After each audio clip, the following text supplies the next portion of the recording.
What's good, people? Time for another Magic Man review. We've got a good one this time. Simple, sweet, short. You could probably read in a day.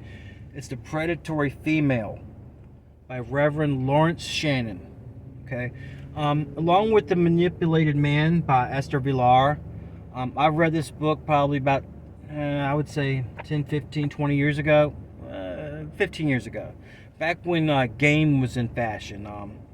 It was recommended to me by a guy named Roosh V. If anybody was in the game back in the day, they know about Roosh V. And the reason we were reading books like this is so we could understand female nature, so we could run our game, and so we could pick up girls. You know, when young guys, you want to pick up the girls, you want to get the girls, and so you want to know how females operate. And this book is one of the it's one of the books that will really let you know about females' baser natures. Now, I'm going to try to stay away from, blaming everything on the matriarchy and blaming everything on women, because there's enough of that going around these days. You know, a lot of the younger girls, they was like, oh, well, this is a system that men built. This is the patriarchy.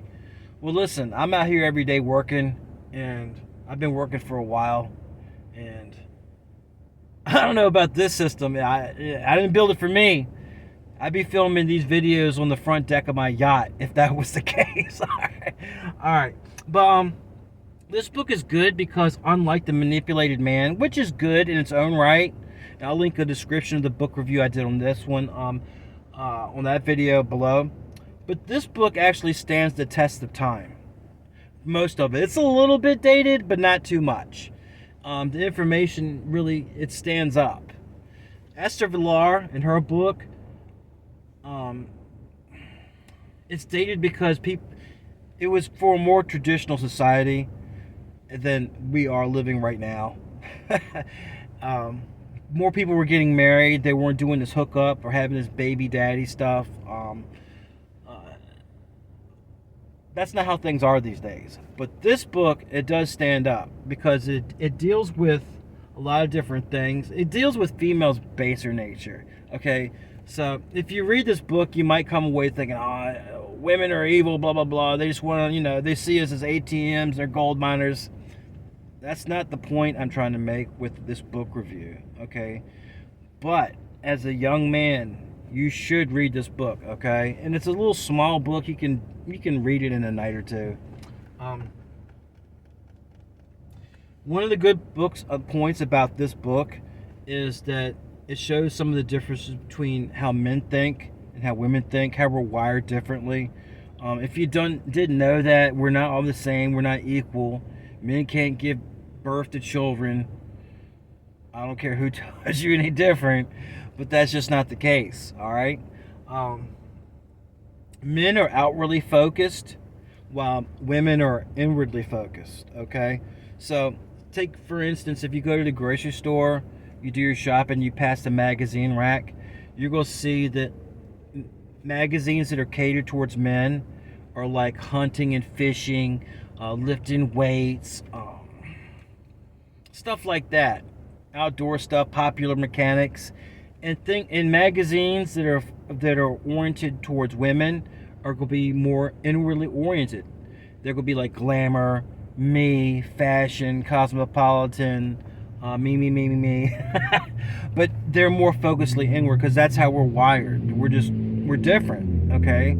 Everybody brings something to the table. This is not like bam, bam, bash of women. But you got to walk into this book and realize what you're dealing with. It's called The Female Predator, so it's not going to shine too much of a good light on women, unfortunately, but it's dealing with females' baser natures, like what makes a female tick. All right.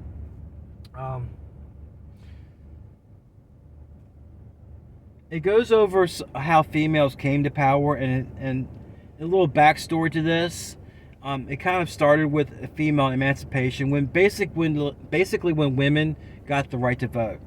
When women got the right to vote, we sort of slowly switched over to a patriarchal society to a matriarchal society.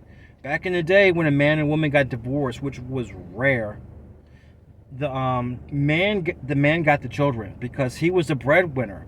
He was the provider. He had the money. He had the means to take care of the children. Okay, it wasn't automatically to the point these days where the kids go to the mother if there's a divorce or separation. There was none of this child support stuff. There wasn't the infrastructure. But when women got the vote, that's when things slowly switched over to a matriarchy. And I know there would be a lot of people in this video, watch this video. It's like, oh, no, no, no. Just hear me out, okay?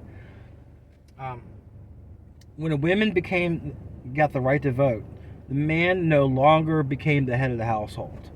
All right? The women became the head of the household. Because when only men voted, it was one vote per household. Okay? So the man was voting for his wife and his kids. And he was looking out for the best interest, or so they say, the best interest, of his whole family. So he's going to go out and vote for the politician who he thinks is going to have the best interest for him. All right? Women operate differently. I'm not going to get into it, but this comes afterwards, after female emancipation, when women got the right to vote. And one of the reasons he says this is a matriarchal society is because of conscription. Now, we don't have conscription in this country. We still have the, what is it? I forget what it is. Well, they make every every 18-year-old guy has selective service. He has to register with selective services when he's 18. Now, for some of you European viewers of the channel, you might know what you don't know what selective service. It's the draft. You're registering to get drafted to go sign up to go off to one of these wars against your will, mind you. These people haven't done anything to you, but since Wall Street or Washington wants some money, some pork, they're gonna go over to like Guatemala or Ecuador or Nicaragua or Saudi Arabia because they got something we want. We're gonna go send our boys over there to get killed, so we can get the cheddar. That's what it is, people. But women are not allowed. Women, even though they have the right to vote, they don't have the responsibility of going against conscription. They don't have to. They don't have to go to selective services and sign up to be drafted into the military. Now, this is not much of a cause anymore, or it wasn't, because since the 1970s, the United States and a lot of the European powers that formerly had conscription, they got away from it, mostly because of the Vietnam War, and it was so unpopular. People didn't want to get drafted and go fight. So we went to an all-volunteer force. Now, with all the wars we've had in the past 20 years, past 30 years, all the first Gulf War, the second Gulf War, the war in Afghanistan, the war of terrorism, Serbia, and all the other little places that you don't read about, and only guys, who fought there know about. People are not really rushing to sign up for the military anymore. So they're having a hard time recruiting people these days. So that they're talking about bringing the draft back into, they're bringing it back. Especially in Europe. They're talking really now about bringing the draft back into service because the Europeans want to go fight the Russians over in Ukraine. Ukraine's got the draft. They're pulling people right off the street because they can't get people to go sign up. They don't want to go get shot for nothing. Well, they don't want to die in some war. These poor guys, they know they're going to get shelled. They know they're going to get beat up. I've done enough with conscription. I'm not going to go into that.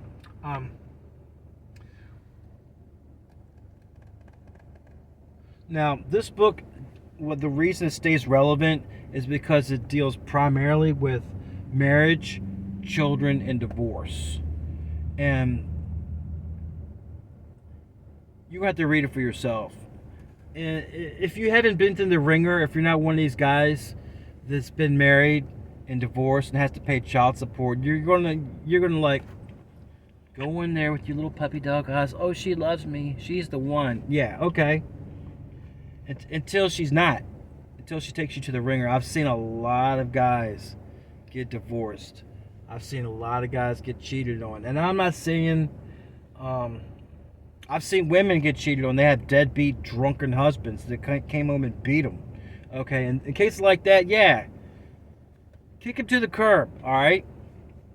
But I've seen a lot of guys, mostly men, because the laws favor women when it comes to these family matters. The wife gets tired of him. I'm not happy. And guess what? She gets the kids, she gets the house, she gets the car, all the cash and prizes. And these guys are bet off. They want to, like, end themselves. Seeing it happens. I never did that myself. The book says if you want to be happy, never get married, never have kids. How that ends up in this world, I don't know. You got me. I'm not a scientist. I'm not a sociologist. I'm not a statistician. How we're going to wind up as society, who knows? I don't have enough time or patience to really contemplate these things. I'm too busy working, trying to get out negativity. But this book is useful if you want to understand female nature. I hate to really kind of boil it down to, but females are for procreation, all right? That's what the uterus is for. That's why they have a birth canal, okay? They have kids. And they're wired to have kids. And their thinking is based around them and their children. If you understand this, you're going to understand the female nesting instinct. You understand why females spend so much money on BS. And not to throw a whole bunch of shade on women. Maybe, hey, ladies, tell you what, link in the, send a comment on this video. Send me some books on, like, how effed up men are, or some of the stuff why this is a patriarchy. I'm curious, and not just male bashing either. Just some really good statistics. I can point out a lot of different books on how men make the society and run the society. That's not the purpose of this video. This is the purpose of this video. The Predatory Female by Reverend Lawrence Shannon. If you want to understand females' baser nature, read this book. It's a short little book. I recommend it for guys like, younger men, like 16, 17, 18. They didn't have a father, or their father's a wuss. Trying to mind my language for the YouTube people. They didn't have an older brother, and they didn't have anybody to tell them this stuff. And mom's not going to tell them. It's not in her interest to tell them. She's not wired to tell her kids this stuff. Or at least the boys. Okay? You want to check it out. 16-year-old kid, 16, 17, 18-year-old guys. Before you get out there and before you say I do, you spend gobs of money on the wedding, on wedding dresses and diamond rings and all this, on child support. Before you have to go to jail because you didn't spend child support. Read this book. It'll save you a lot of money. All right? Now, if you like this video, subscribe. Give me a thumbs up. Until next time, people.